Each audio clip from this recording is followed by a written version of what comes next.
In today's episode, how a scientist views God.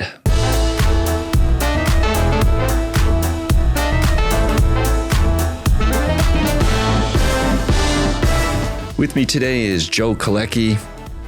You were a NASA engineer, not just an engineer. You were active in pursuing physics and things for decades over at NASA here in Cleveland.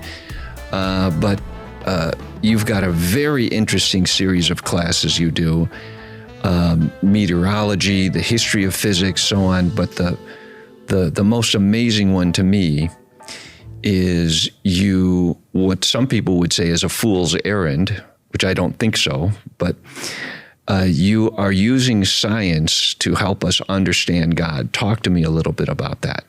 All right. Well, some would say it's a fool's errand, and I would go along with that by saying most people, in fact, the vast majority of people, worship religion and think they're worshiping God. And there's a very, very fine line. The Catholic Church teaches outside of the Catholic Church there is no salvation. But the real phrase should be outside of Jesus Christ, there is no salvation. Okay, now that having been said, when I was in my 20s, I was already at NASA as a co-op student, and I met a Lutheran fundamentalist. And in those days, I was either atheistic or severely agnostic. And he was... If I may interrupt for a second, agnostic is a really good thing for a scientist to have. Like, I don't know what the answer is. I'm looking for the answer. I think there's something there, but now I need to find evidence to it. So science itself is agnosticism. I'm not sure. I'm looking for reality. What's true? What does this gravity business have to do with bowling balls and so on and so forth? So, right. So that's a perfect starting point. But I interrupted. So you're an agnostic, and you're at NASA, And he introduced me to, among other things, Psalm 119. Psalm 119 begins, "The heavens declare the glory of the Lord.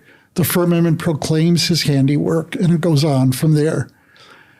And, I was still had enough of a teenage mentality to say, how do the heavens proclaim? And that question, once I asked it, stuck with me for the next 4 or 5 decades of my life. How do the heavens proclaim? And so while I was doing my work, and I worked in a lot of areas, power systems, later I worked with payloads for the planet Mars. We was involved with Pathfinder and other of the rovers that went up. I was also looking into scholastic philosophy. And to make a very long story as short as I can, in Aquinas, I found the idea, Aquinas points out, the scripture says, "Behold, O Israel, the Lord our God, the Lord is one." And this goes back to Deuteronomy. And Aquinas asks, what does that mean? And he used another word, single. Now, he compared to a human being. A person has parts. Hand, arm, head. A person is separable. I can remove an arm or a leg or whatever. God is not separable. He is not comprised of parts. He is one. Simple in the most classical sense of the word.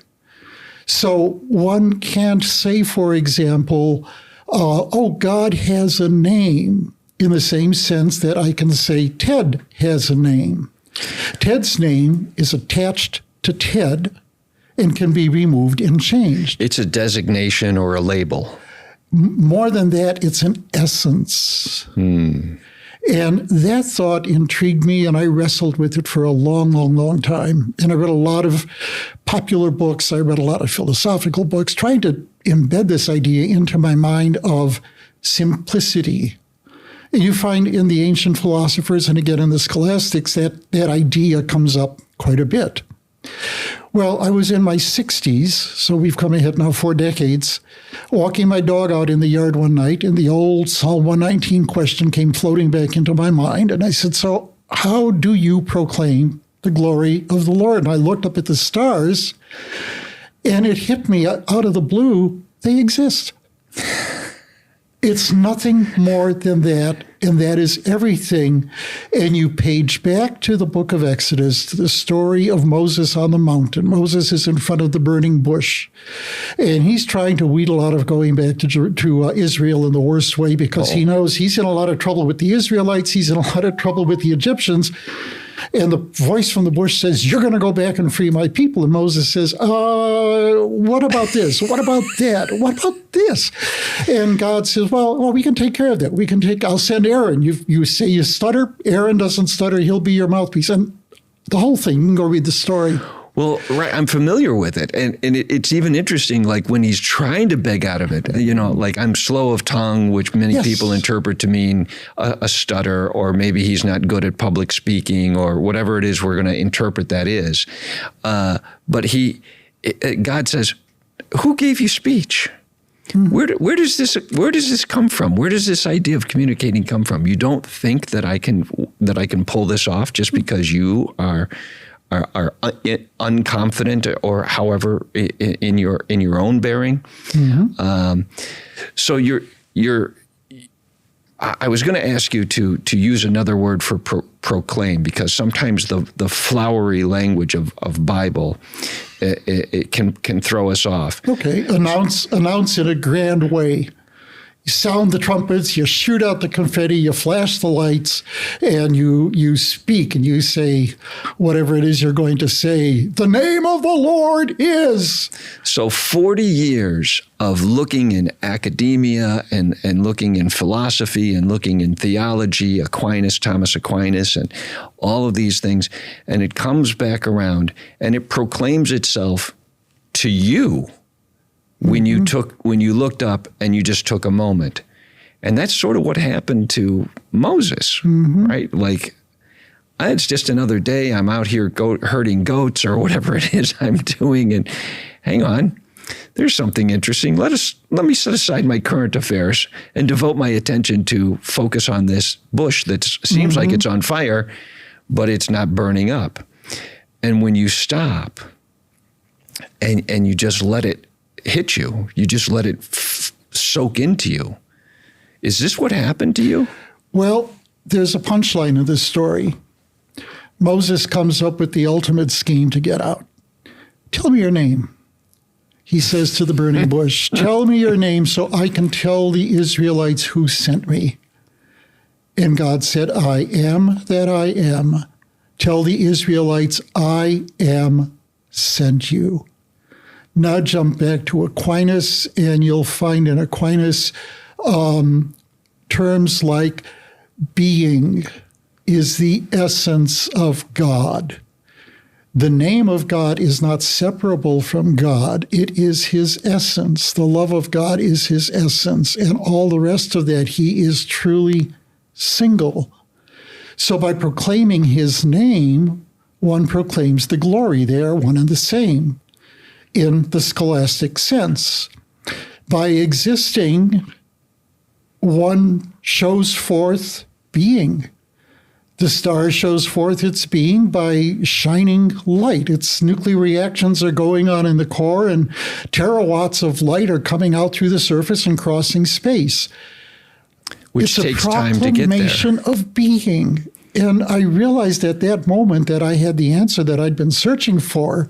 And I realized also that the religions of the world, the philosophies of the world, the theologies of the world, the sciences from Aristotle up to the present day, all of them really are looking toward one thing. They are looking toward the mystery of being and trying to come to terms with it, which puts being, the essence of God, at the very center.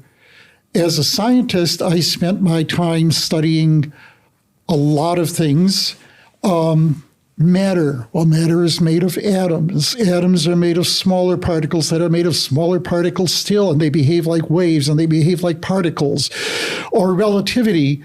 which really is a theory of measurement, and few people think of it that way. When I measure something, time or speed, and I'm moving in a certain way, does my measurement come out the same as your measurement because you're, say, moving in a different way? And there is a way to connect the two, but it's not classical. It's not Newtonian. That's it. But everything is pointing toward the mystery of being. We wouldn't be worried about these things. What is motion? Zeno asked that question. The turtle and the hare. The turtle gets a head start and the hare never catches up, which is a problem that can be demonstrated with an infinite series in mathematics. It's a very simple demonstration, but of course the hare catches up. But motion, does it exist? Doesn't it exist? Again, you're looking toward the mystery of being. So for me, the fundamental idea in the universe is that God is. His essence is to be. All that exists proclaims him. Can I see God? No. I can see his effects. The scripture says, by their fruits you shall know them. All of creation is a fruit of God. And if you move now into the Christian spirit a little more deeply, we say that we lost the immediate contact with God after Adam sinned. He lost it for the human race. Now we have a immediate contact with God through creation, which acts somewhat sacramentally. God is present to us indirectly. He's immanent, but he's also transcendent, and he will be transcendent to us. If there's a next world, he'll be transcendent to us then, but we will have an immediate vision. The Catholic Church calls this the beatific vision. And there's a big difference here in what happens after death versus where we are now. And this is where I am, and I say that's my fundamental belief. Well, and around that, everything else falls into place. Exactly. A careful read of that Adam and Eve story shows that after they leave Eden, God is still with them. Oh, yeah. He provides them with clothing. Later on, Eve says, right, she has 2 children, and she says, with the help of God, I've had these children. I mean, they were still, God was still with them.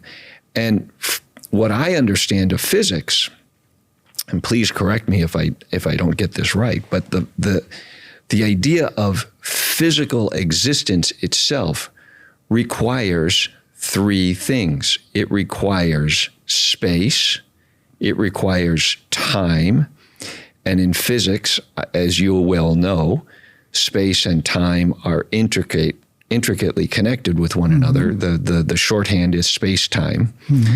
And then, as you said, the bits and pieces, just to put it in easier words, instead of all the atoms and protons and neutrons, the bits and pieces have 2 natures to them. They have a physical nature, they have a wave-like nature. Yes. And so another way we might say this is the third component after space and time is vibration. And vibration cannot happen without space and time. And without vibration, then we don't have this sense or this perception of physical reality. And it fascinates me that the Bible itself starts with a description of creation that is very similar to the sequence of events you can read in the theory or the model of physics that says the Big Bang Theory, the universe started with this Big Bang from this primordial atom, and the sequence of events are very similar. The question then becomes, was it 6 days and then another 6,000 years, or was it 14, 15 billion years? And you just hit on it, this relativity of time itself. Depending on your perspective, looking backwards in time, which is this component necessary for existence, 15 billion years or so, whatever, is a fairly accurate answer by our the way we've experienced the flow of time. The way we measure and based on the assumptions that we make. That's it. And those assumptions are all important. No assumption can be perfectly correct. If it is, it's well-nigh miraculous. But the assumptions are as correct as we can make them and as full as we can make them, given the present state of our knowledge. That's just it. And I think that science and theological pursuits, they might be coming at things from a completely different angle from each other, but essentially they're both looking for what's true, what's real, and science itself at the beginning of the 20th century was thrown into a conundrum when they did discover these atoms are actual things. They're not just hypothetical building blocks. They're actual things. And then they right away decide, there's components to that, and then there's components to that, and then there's all these other virtual particles, and then there's all these other... And there are energy levels. Nature is discrete on an atomic level. It's not continuous. And right, exactly. And so all these things are coming together to form a reality that we can perceive. Mm-hmm. And maybe that goes right back to that psalm that the heavens proclaim. The evidence of God itself cannot be perceived with eyes or ears or felt with skin or smelled or anything like that. This goes back to the Jewish traditions, right? God does not have a shape, not a discernible No, he does not. shape or anything like that. But the evidence then is that all of these things in the universe fit together so well, it almost begs you to look at, right, the artist who signed the painting at the bottom. And he signed his name, I am, hence things exist. The signature of the artist is everywhere. And another interesting point that you're moving around here, there is organization on every level from subatomic to cosmic. We see order. We don't really see disorder or chaos in the simple sense of the word. That has to tell us something right there. Well, you are, I think, alluding to Newton's second law of thermodynamics, that things tend to go from a state of order to a state of disorder. Mm-hmm. And what I often tell folks in my class is coffee is a perfect example. Coffee is nice and warm and piping hot, and it's just the way you like it, the milk and the sugar and so on and so forth. And then we're sitting here talking over coffee, and then it goes to room temperature. Mm-hmm. It went from a state of order to a state of disorder, or the energy dissipated from it. Mm-hmm. And you would think that you would find this, entropy is the scientific term. I don't know why I'm lecturing you on these things. But well, I'm going to come back at you in a second. I got another picture here. But we see life not going from a state of order to a state of disorder. We see life continuing to move and grow. And so this would, it doesn't prove, it would suggest that there is something, and maybe that's not even the best word. There's an essence or a force or whatever imposing order on this creation. Mm-hmm. You have something to say to that. Well, I was going to come back to the theory of entropy and make the comment, and this is directed specifically to students, when you're studying something as complex as entropy, try to find commonplace examples around you. Now, I've got a good commonplace example for entropy. French dressing. Here's how it goes. When I was a little boy, and that was more than a half century ago, 3/4 of a century just about, and my mother said, go to the store and get a bottle of French dressing.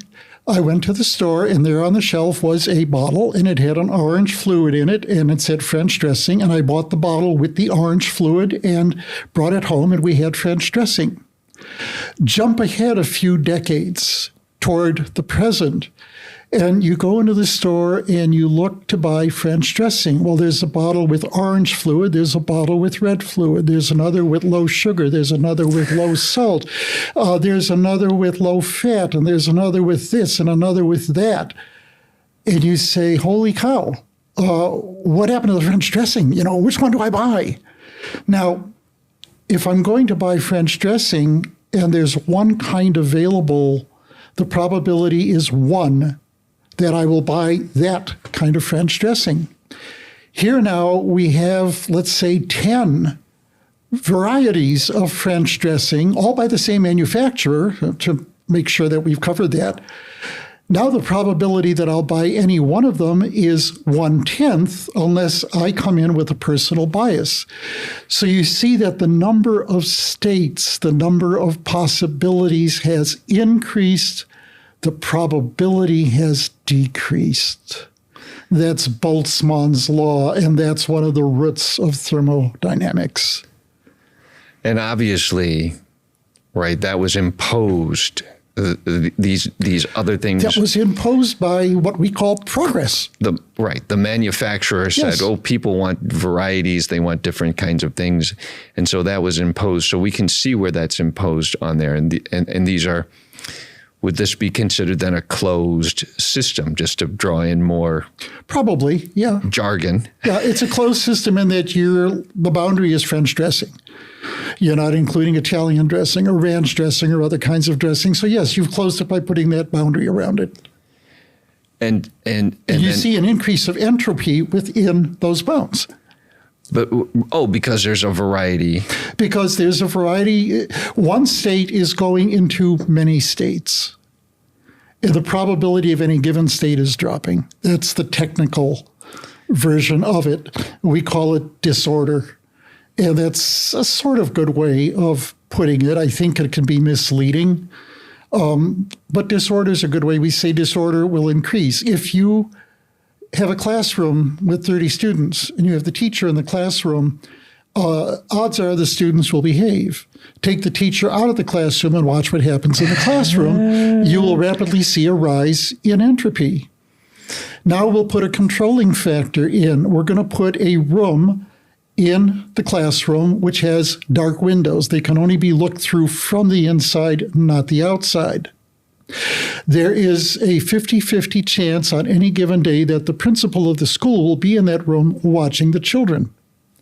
Now the teacher walks out of the room, and I think you would get a different response. You'd still see entropy increase, but it would increase at a much slower rate and much more cautiously, if you will. Oh, there you go. That's just another picture of entropy. There you go. The point that I'd like to make here is that if you're going to understand physics, you're going to understand theology or whatever, look for it in the commonplace.